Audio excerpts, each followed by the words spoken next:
संतों ने सत्संग के माध्यम से कितनी अच्छी बात बताई है, बहुत अच्छा समझाया है कि समझ से सब कुछ होत है, राज पाट धन धाम, भक्ति मुक्ति दर्शन मिले, होए स्वर्ग विश्राम।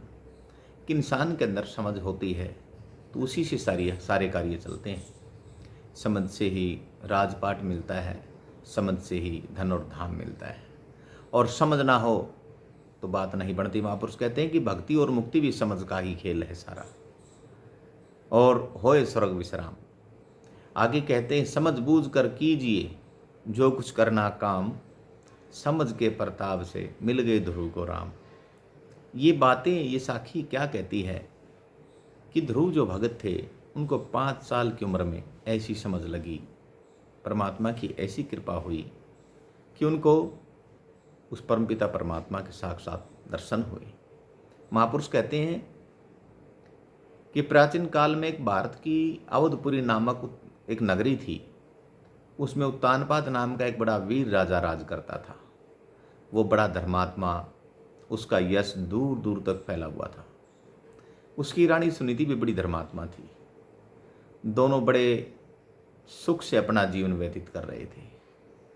राजा को सुख की कोई कमी नहीं थी, धन दौलत सब कुछ था, पर एक चिंता हमेशा उनका दिल दुखा रहती थी कि कोई उनको संतान नहीं थी। रानी भी इस बात के न होने से बड़ी दुखी थी। जब बहुत दिनों तक उनकी आशा पूरी न हुई तो राजा ने रानी के कहने पर अपना दूसरा विवाह करा लिया। इस नई रानी का नाम सुरुचि था। सुरुचि से यानी कि सुनीति सुरुचि से बड़ा प्रेम करती थी, पर सुरुचि भीतर ही भीतर मन में जला करती थी। उसने राजा को भी अपने बस में कर लिया। कुछ दिनों बाद सुरुचि सुनीति के विरुद्ध कान भरने लगी। जो सुरुचि कहती राजा मानता। अंत में एक दिन उसने राजा से कहा कि महाराज, सुनीति हम दोनों को देखकर जलती रहती, हमसे ईर्ष्या करती है, इसलिए इसको घर से निकाल दो। राजा छोटी रानी सुरुचि के कहने में आ गया और उसने सुनीति को जंगल में छुड़वा दिया। सुनीति वन में कुटी बनाकर रहने लगी और थोड़े ही दिनों में तपस्वियों से, वन में रहने वाले जितने भी जो जीव थे सबसे मेल जोल हो गया, और जंगल में जितने भी जानवर थे सब सुनीति से बड़ा प्यार करते थे। महापुरुष कहते हैं कि एक दिन की बात है कि राजा उत्तानपाद शिकार के लिए जंगल में गया। शिकार में उसे शाम हो गई, अंधेरा हो गया और वह रास्ता भूल गया। उसी समय उसे दूर से एक चिराग टिमटिमाता हुआ नजर आया। राजा ने कुटी में जाकर के आवाज लगाई और हाथ जोड़कर विनय विनती करी कि मेरा नाम राजा उत्तानपाद है, मैं वन में शिकार खेलने के लिए आया था, पर राह भूल गया हूँ। रात भर रहना चाहता हूँ। कुटी में चिराग जल रहा था। तपस्वनी भगवान के भजन में आंख बंद करके बैठी थी। राजा के मुख से उत्तानपाद नाम सुनकर आंखें खोली और बड़े प्रेम से, यानी कि जो अंदर थी वो रानी थी स्वयं राजा की, बड़े प्रेम से राजा के पास आकर के कहने लगी कि महाराज आइए, ये कुटी आपकी है। और वो कोई और नहीं थी, वो सुनीति थी। राजा सुनीति को देखकर बहुत शर्माया, बड़ा लज्जित हुआ कि मैंने तो इसको जंगल में छुड़वा दिया था छोटी रानी के कहने पर, और आज इसने ही मुझे आश्रय दिया। सुनीति ने राजा की बड़े प्रेम से सेवा की, आखिर उसकी पत्नी थी। महापुरुष कहते हैं कि राजा सुबह अपने नगर में चला गया। कुछ दिनों बाद रानी सुनीति यहाँ एक पुत्र पैदा हुआ। पुत्र बड़ा होनहार और सुंदर था। जंगल में रहने वाले ऋषि मुनियों ने उसका नाम ध्रुव रख दिया। बालक ध्रुव कुछ बड़ा हुआ। कुछ दिन वह ऋषि मुनियों के बालकों के साथ खेलता खालता, कहते हैं कि एक दिन वो राजा के नगर में चला गया और राज दरबार में जा पहुंचा। राजा की गोद में सुरुचि का लड़का, यानी कि छोटी जो बहन थी, उसके भी यहाँ पुत्र पैदा हो गया जिसका नाम उत्तम रखा गया था। तो सुरुचि का लड़का उत्तम राजा की गोद में बैठा था। अब राजा का लड़का तो वो भी था। तो महापुरुष कहते हैं यह देखकर ध्रुव भी बाप की गोद में जा बैठा। लेकिन जो छोटी रानी थी उसको बड़ा बुरा लगा। उसने ध्रुव को पकड़ के और पृथ्वी पर झटका दे करके पटक दिया और कहा कि तू राजा की गोद में कैसे बैठ गया? अगर राजा की गोद में बैठना है तो मेरी कोख से जन्म ले और इसके लिए तुम्हें तपस्या करनी होगी, तब जा कर के तेरी ये मनोकामना पूर्ण होगी।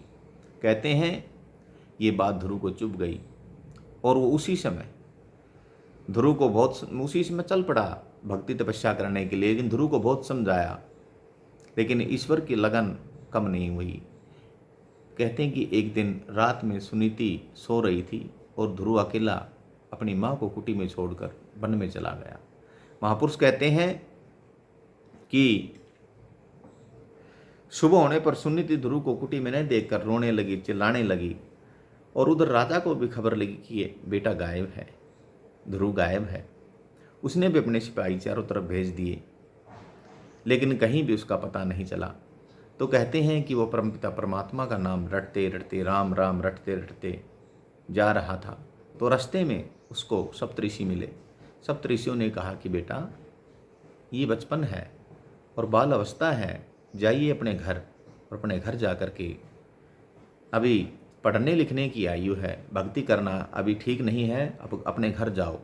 सप्तऋषियों ने भी समझाया, लेकिन उसने किसी की नहीं मानी।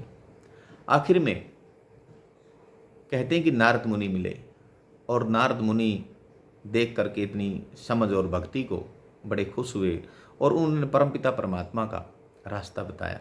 उनको श्री हरि का एक मंत्र जाप दे दिया। कहते हैं कि इस मंत्र को आप बेटा बैठ करके सुमरण करो। तो कहते हैं इतना सब कुछ बताने के बाद में वो लग जाता है परमपिता परमात्मा की भक्ति में और आंख बंद करके और मालिक के ध्यान में लग गया। कहते हैं कि करत करत अभ्यास से सब कुछ होता है। उसने परमपिता परमात्मा का इतना नाम सुमरा, इतना नाम सुमरा कि आखिर उस मालिक का सिंहासन डोल गया और श्री हरि प्रगट हुए। और कहते हैं श्री हरि प्रगट हुए और वो कहने लगे भगवान कि पूर्ण तप तेरा हुआ श्री ध्रुव राजकुमार, मांग मांग वर मांग, मांगो समाधि त्याग। कि ध्रुव बेटा तुम्हारा तप पूर्ण हुआ और तुम्हें जो वर मांगना है वो बताइए। सुनत वचन भगवान का देखा पलक उधार। जब श्री हरि प्रगट हुए और उन्होंने आवाज़ लगाई तो ध्रुव ने आँखें खोली और आँख खोल करके देखता है कि दर्शन कर भगवान का अस्तुति रहा विचार। कि ध्रुव ने भगवान के साक्षात दर्शन हुए और साक्षात दर्शन करके और ध्रुव उस परमपिता परमात्मा की यानी कि श्री हरि की स्तुति करता है। कैसे स्तुति करता है कि नमो अलख अगोचर अजर अमर आनंद कंद। ध्रुव स्तुति गा रहा है कि नमो अलख अगोचर अजर अमर आनंद कंद, नमो शांति रूप सुख महा सुख सुदम, नमो नमो सर्वगुणम सच्चिदानंद, नमो विभु सर्वव्यापक, नमो पार ब्रह्म वेद स्वरूपम, नमो हरि परमात्मा ईश्वर सहजतर रूप सुकंदनम।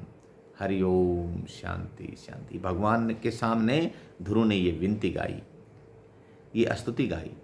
कहते हैं भगवान बोले कि धन धन ध्रुव भक्त प्यारे, तेरी बाली सी उम्र और इस समझ को और तेरी सच्ची भक्ति को देखकर हम बड़े प्रसन्न हुए। मांग कोई वर मांग। तो ध्रुव कहने लगा कि महाराज हे दीनानाथ, मुझे आप अपने चरण कमल की भक्ति दीजिए।